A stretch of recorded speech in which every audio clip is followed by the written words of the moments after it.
We've examined imprinting in some detail in other segments.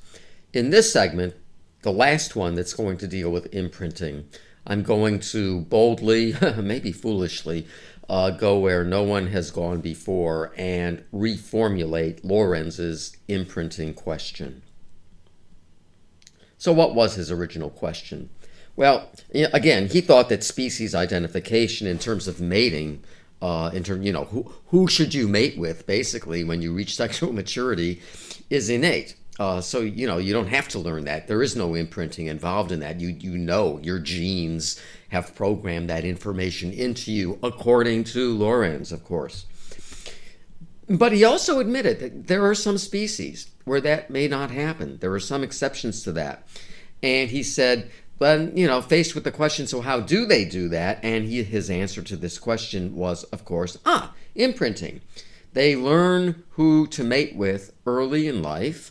And then when it comes time, when they reach sexual maturity to find a mate, they will mate with members of their own species because of what they've imprinted on, which, by the way, also contradicts his intra-individual characteristics of what is learned in imprinting, because you would not want them mating with whoever they were reared with early on.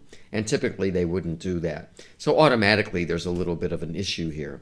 Well, there was an International Ornithological Congress in Berlin, Germany in 1978, where I was invited to give a talk in a symposium on, guess what, imprinting. And so this is the hall where they had the main presentations. It's not the one where I spoke, but it is where Konrad Lorenz spoke, and there he is. He was at this conference, and in advance, when I decided what I was going to talk about, I had no idea he was going to be there. Someone hinted he might be, but his health was starting to go a bit bad at this point, and I think he died several years after this, not too long after this. So, but he did show up, and he gave a talk, and I'm just taking that photo from the audience. Anyway, what my talk dealt with was actually reformulating his original question. And I guess predictably, since he was at this conference, he was sitting right there in the front row, 4 to 5 feet away from where I was speaking, because I was not up on a stage. Well, my reformulation of his question was, and is, how do individuals that instinctively, note that I'm not using the word innately, how do individuals that instinctively recognize conspecifics, since typically they do, how do they come to mate with certain individuals instead of others?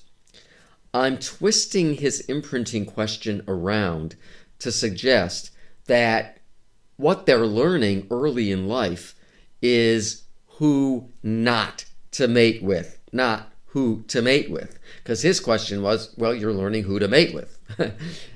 I'm saying, no, you're not. You're learning who not to mate with. In other words, it's an incest avoidance sort of model. And so he's there, and of course I give my presentation. He's sitting very, very patiently, and I could see he wanted to say something.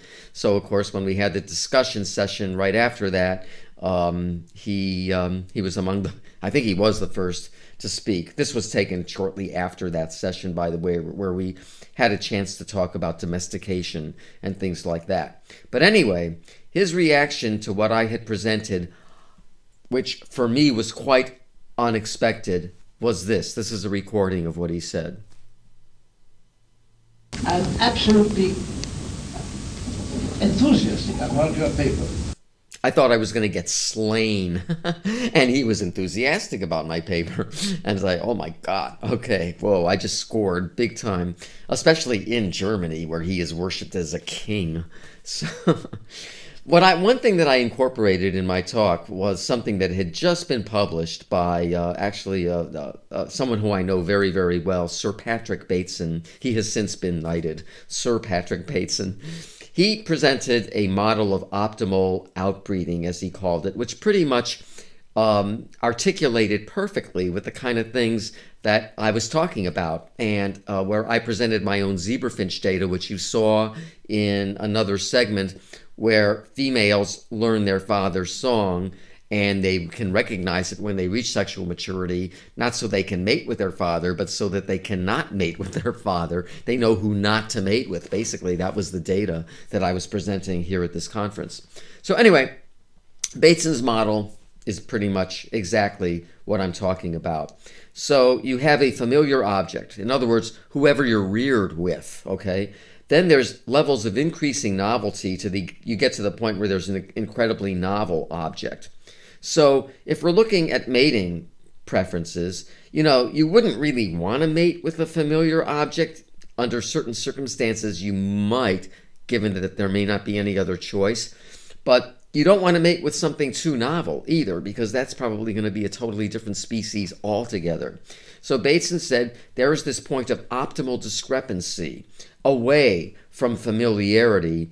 That's who you should choose to mate with. So it's something you're not related to, not an individual related that you're related to because you were reared with that person, but rather an individual that is similar to that particular rearing partner and therefore should not really be a relative. And so it's an incest avoidance mechanism. And that's why he called it optimal outbreeding. So you mate with whoever is at this point of optimal discrepancy.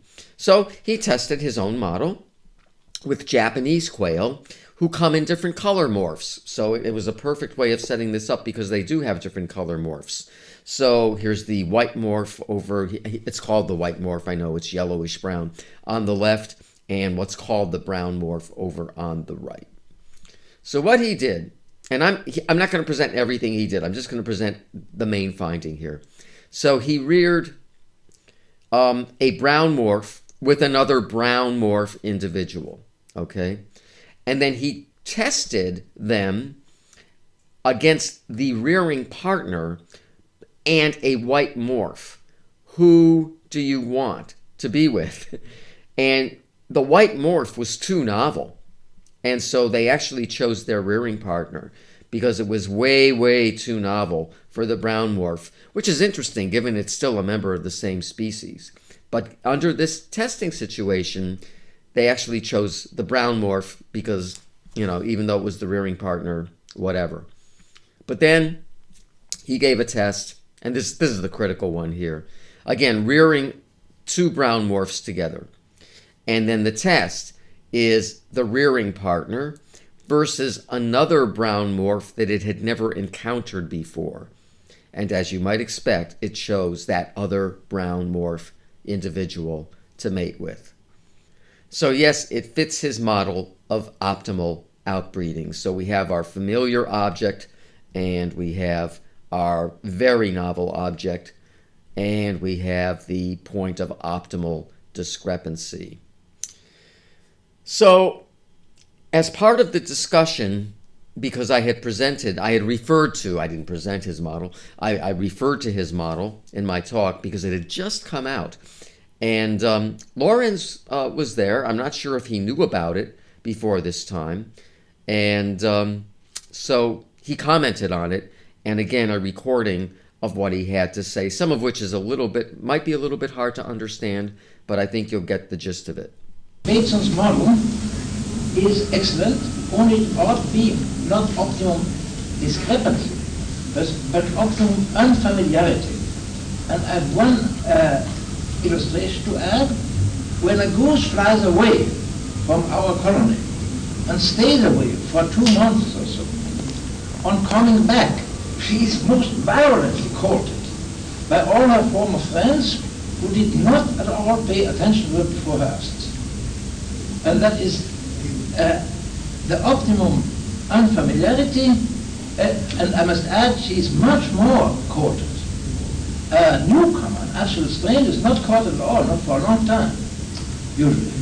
And so this bears out the fecundity of this model. That's all I want to say. Okay, well, there's one word there I just can't understand. I've tried every which way to figure out what he was saying, where he says this bears out the comment. It doesn't make sense of this model, but that's okay. I think we get the gist of what it is he was saying. Whether you want to call it optimal discrepancy or optimal unfamiliarity, it's just arose by a different name or whatever. So a rose of another color, whatever. It's still a rose, something like that, whatever that metaphor is. So anyway, yeah, and it was kind of cool that he basically was agreeing with all this stuff, and again took me by surprise, but in a good way. So let me give you just one final thought on imprinting. Species like cowbirds and cuckoos, in other words, nest parasites, the megapods that we looked at in another segment, they have little or no contact with members of their own species early in life, right? But upon sexual maturity, they correctly mate with conspecifics. So how do they do that? I'm not going to tell you. You should now have had enough information from many segments in this course to arrive at the correct answer. So that takes care of the various segments dealing with imprinting.